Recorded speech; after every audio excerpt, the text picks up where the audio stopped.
I'd like to thank all of you for being here, and I do apologize for the delay. It goes back to warrant why I prefer the train, as it's more reliable. This is really important that you be here today because we have a story to tell, and the story is a very important one. And it's not just important for the United States, it's important for the entire international community. As President Trump announced on October 13th, the United States is taking a new approach to Iran by focusing on all of the regime's destabilizing behavior. That means we are not just focused on the nuclear program. We're also taking a hard look at Iran's ballistic missile program, its arms exports, and its support for terrorists, proxy fighters, and dictators. Our new strategy was prompted by the undeniable fact that the Iranian regime's behavior is growing worse. The nuclear deal has done nothing to moderate the regime's conduct in other areas. Aid from Iran's Revolutionary Guard to dangerous militias and terror groups is increasing. Its ballistic missiles and advanced weapons are turning up in war zones across the region. It's hard to find a conflict or a terrorist group in the Middle East that does not have Iran's fingerprints all over it. 4 days ago, Iranian Foreign Minister Zarif wrote an op-ed assuring the world that Iran has been misunderstood. He wrote, quote, "Iran's military capabilities comply with international law and are entirely defensive." Instead of stoking violence, Zarif promised that Iran and its partners, quote, "labor to put out fires while the arsonists in our region grow more unhinged." But the United Nations just released a new report that tells the opposite story. It tells the story of Iran as the arsonist. The report shows the Tehran regime not putting out fires, but fanning the flames of conflict in the region. This was Secretary General's fourth report detailing Iranian compliance or non-compliance with UN Resolution 2231. That resolution places specific prohibitions on Iranian conduct. In its strongest language yet, the Secretary General's report describes violation after violation of weapons transfers and ballistic missile activity. The United States welcomes this report, as should every nation concerned about Iranian expansion. We are grateful for the depth of the UN's inspection and analysis. Most telling, the report makes a convincing case that Iran is illegally providing the Houthi militants in Yemen with dangerous weapons. The report provides devastating evidence of missiles, conventional arms, and explosive boats of Iranian origin used by the rebels in Yemen, all of which violate UN resolutions. The United States and our partners went to great lengths to support the UN investigations into Iranian violations by declassifying evidence so that the world could better be informed of the extent of Iran's malign activities. As you know, we do not often declassify this type of military equipment recovered from these attacks. But today, we are taking an extraordinary step of presenting it here in an open setting. We did this for a single urgent purpose. Because the Iranian regime cannot be allowed to engage in its lawless behavior any longer. International peace and security depends on us working together against the Iranian regime's hostile actions. The fight against Iranian aggression is the world's fight. The United States is acting today in the spirit of transparency and international cooperation that is necessary to defeat this threat. In this warehouse is concrete evidence of illegal Iranian weapons proliferation gathered from direct military attacks on our partners in the region. Behind me is an example of one of these attacks. These are the recovered pieces of a missile fired by Houthi militants from Yemen into Saudi Arabia. The missile's intended target was the civilian airport in Riyadh, through which tens of thousands of passengers travel each day.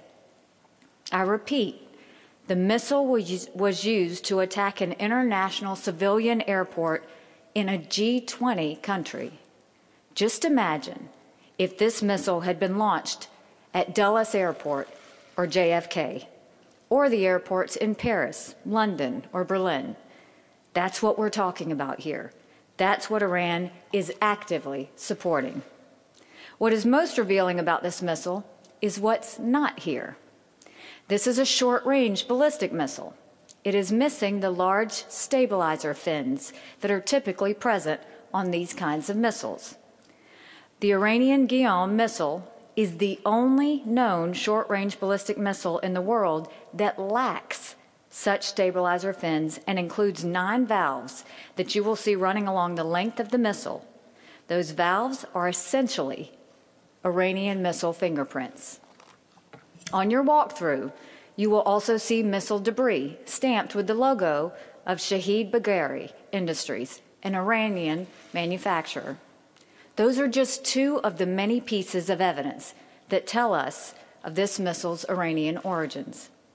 It was made in Iran, then sent to Houthi militants in Yemen. From there, it was fired at a civilian airport with the potential to kill hundreds of innocent civilians in Saudi Arabia. You will see more than that. In this warehouse, there is also material from an anti-tank guided missile. Such missiles have a range of over 2 miles and can destroy tanks and even buildings. You will see material from an unmanned aerial vehicle, also known as a kamikaze drone, that can take out radar sites. You will see material from the Shark 33 explosive boat.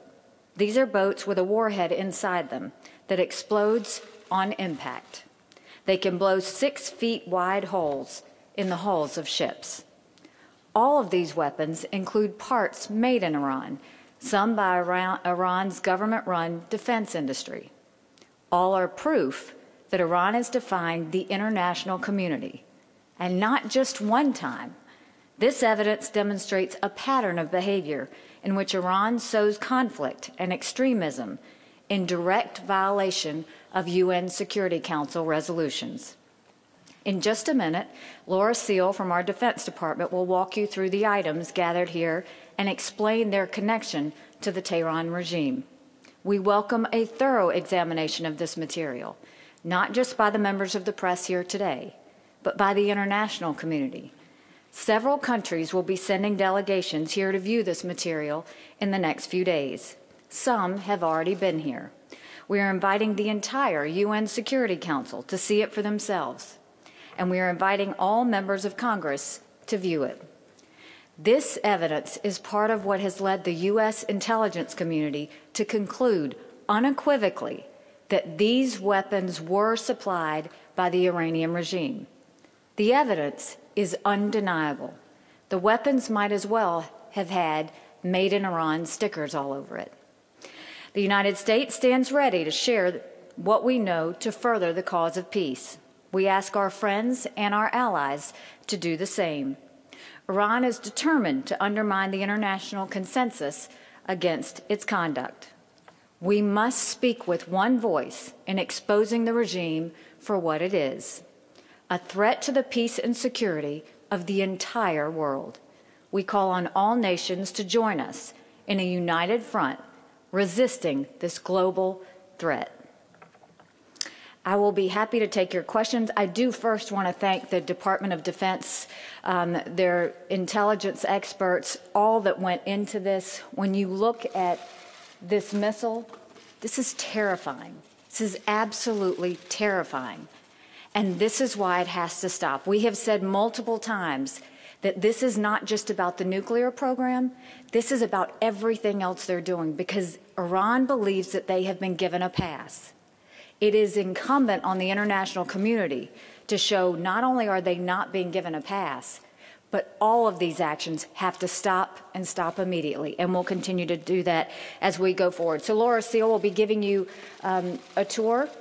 I'm now going to open it up for questions. I'm going to respectfully ask that we keep the questions all on foreign policy. If you have any other questions to follow, Cheney will be happy to answer those, but we'll go ahead and get started. Elise, we'll start with you.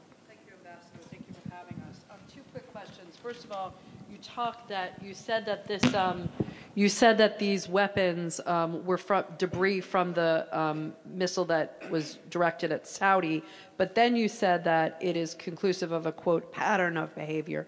Can you talk about, the pattern of behavior? And then also, what are your next steps when you say that you're looking for the international community to join us? Are you seeking a new resolution at the UN? Are you seeking additional sanctions on Iran? What does this have to do with the nuclear deal? What are your next policy steps? Thank you. Well, I think first what you're going to see here on display, and I want to thank Secretary Mattis for being so important in getting this done. What you're going to see on this display is multiple types of weapons used in different areas against our partners. As we look at what has happened, these are on loan from Saudi Arabia, some are on loan from the UAE, but it's the international community's way of coming together and saying we have a problem and we need to address it. So what I will tell you is when you look at these, there is no denying that these have Iranian marks all over them. Where do we go from here? Well, I think the president made the first start by decertifying the Iran deal basically with Congress so that Congress can start looking at these other things that Iran is doing, whether it's ballistic missile strikes, whether it's export of arms or related material to be used, whether it's support of terrorists, any sort of action that destabilizes the region. That's all against U.S. United Security Council resolutions, and so we want to make sure that we're holding them accountable. Where do we go from here? You will see an effort by not only all agencies within this administration, but within the international community that is going to come together and find ways to stop Iran from what they're doing. And yes, we have already started to talk to our partners in the Security Council. That will just be one avenue of what we do. The NSC is pulling together all types of other reactions that we will have. We're working with the State Department, we're working with the Department of Defense, but you will see forthcoming information from the Security Council, yes.